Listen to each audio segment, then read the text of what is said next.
Pistol's just checking on the babies. He is really good with the goats. He really likes them, and he loves it when there's babies. He likes to check on them, make sure they're okay.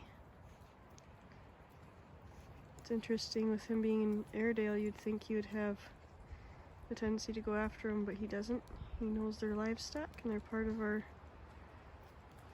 family essentially, so they're part of his charges. So he is very careful around the goats. He will actually get bullied by them, but he watches over them and is really good.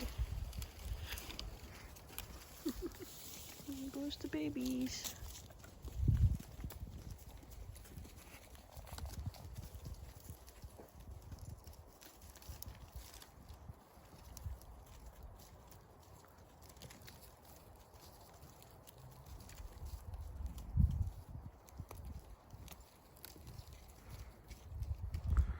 I have to turn all the way back around. Turned as far as I can. So Shasta's over there. You can barely see her right in there. She's just going potty, I think. I don't know where Higgins went right now, but he's around somewhere. He's good with the goats too, but he really wants them to play with him, so the babies aren't quite big enough to play with him yet, so he'd rather have them bigger to play. But Pistol likes them when they're really little. He likes to keep an eye on them. There's Shasta. I gotta watch her, so she has her muzzle on. She's trained with the muzzle on, but I left it on for this walk because she sees them as potential hors d'oeuvres. And it's interesting because she always has been that way. She was that way, for anybody wondering, with the raw feeding thing. I did a video about talking about that, but she was that way when she was on kibble, and she's that way when she's on raw. And Higgins has been on raw since I got him from the breeder, so since like 9 weeks old, and he loves the goats and likes to play with them. And Pistol was on kibble for the first about 3 years of his life, and then the last about year he has been on raw food, and same thing, he's the same way as he was before with the goats and the babies. So it's more of how you raise them and the individual dogs than it is about what you're feeding them. Shaz. I have to remind her not to crowd the babies.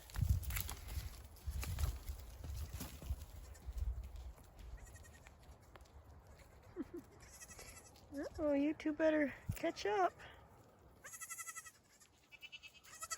Oh, your mama's calling. Shaz gonna move them up. She does have a little bit of herding instinct in that she wants them to stay together, but she never really fully trained for herding because I don't know how to do that, and I didn't pursue it a ton with her, so she kind of just does her own thing with it. It's just a really nice day, getting some sun here, and thought I would take everybody out to enjoy the beautiful day. The babies are just big enough to start walking out with the herd, so we actually had the 2 black babies belong to the black mama. The brown colored baby with the white spots is actually Sandy's baby, which Sandy is right by Higgins right now. She's, let's see if I can get my finger in here.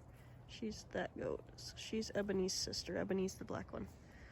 And she actually had the brown baby, but I'm not sure what happened because I wasn't out there when she had it, so she's not the best temperament of goat, so I don't know if that has to do with it. But she rejected the baby, but fortunately we were able to get Ebony to take it by using, she was having baby at the same time that we were out there, so had some towels that we wiped her babies off with, and we wiped that afterbirth scent all over Sandy's baby, and presented it to Ebony, and she thought it was hers, and so we didn't have to do a bottle baby, so that's really nice. Now we do have, these are kinder goats. I mentioned that before in some videos, but these are a dual purpose breed. They're for milk and meat, which we keep them for both. And all three of these babies will go for meat because we had an oopsie. So gestation's about 5 months. So about 5 months ago, Ebony and Sandy's sire broke out of his pen, broke through an electric fence, and broke into the pen where the does were and bred his daughters. So these are the result of that. We hoped that he didn't catch. He was in there for just a couple hours before I discovered it. And of course, they caught. And so these are those babies. So despite how cute they are, they will end up growing up and going for meat. We'll end up harvesting them, butchering them next year once they're fully grown.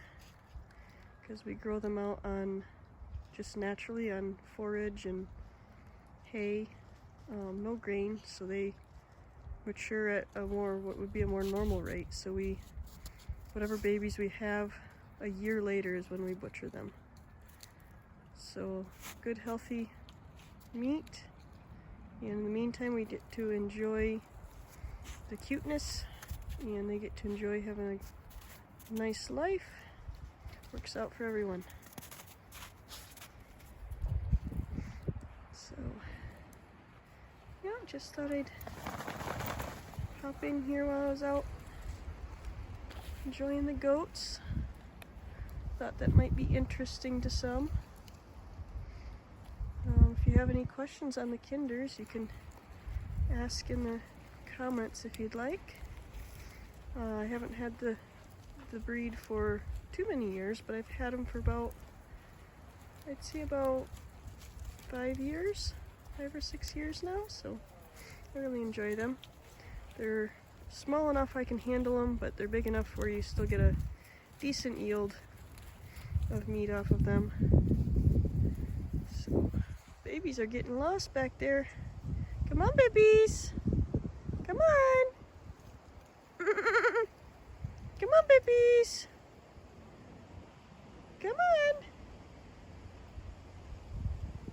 They don't know to come when I call them yet. This is their very first walk. Very first time out of the pen going on a group walk. So they gotta figure out the system yet. They start hollering. Oh, there we go. So their mama's talking back to them. So they're yelling. And here comes mama. Here comes Ebony. She's a really good mama. Yeah, it's okay, Ebony. Go get your babies. Yeah, there you go. Such a good mama goat. Good mama goat.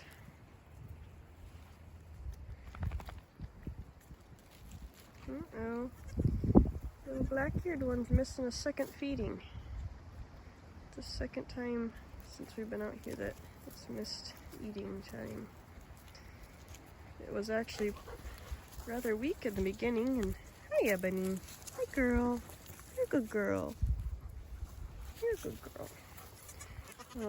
We had to help it get extra feedings, but it's been doing good for a few days, but it looks like I might have to make sure it gets its share.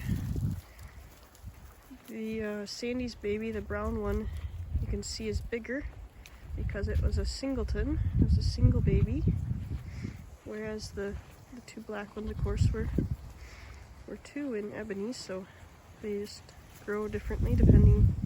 I guess they have more room and more nutrients probably.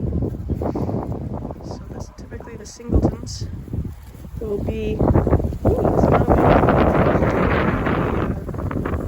bigger in size when they're born than the twins. Alright, we're getting a lot of wind, so I'm gonna end it here because that's a lot of wind. It's probably being very loud. Hey, they're good goats. They're ready to move on. Alright guys, let's go.